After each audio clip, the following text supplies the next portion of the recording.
Hey guys, what's up? In this video, I'm going to show you how to enable or disable edge panel in Samsung Galaxy A15. So for this, all you guys have to do just go to settings and then scroll it down. We have option of display here. Just click on display.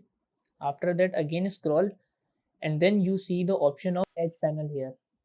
Then click edge panel and turn it on so that your edge panel is now enabled. And as you guys know, we guys can also customize the color and transparency from here. Like I am changing the color and size by here. As you see, the color of my edge panel and size is now changed. We guys can also change panel apps through this. Like you can set apps, pupil, smart select, task, weather and tools etc.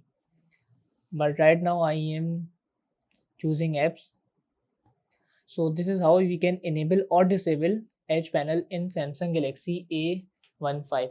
So that's it about the video. If this video helped you guys, kindly like the video and follow us for more tips and tricks. See you guys in next video. Take care.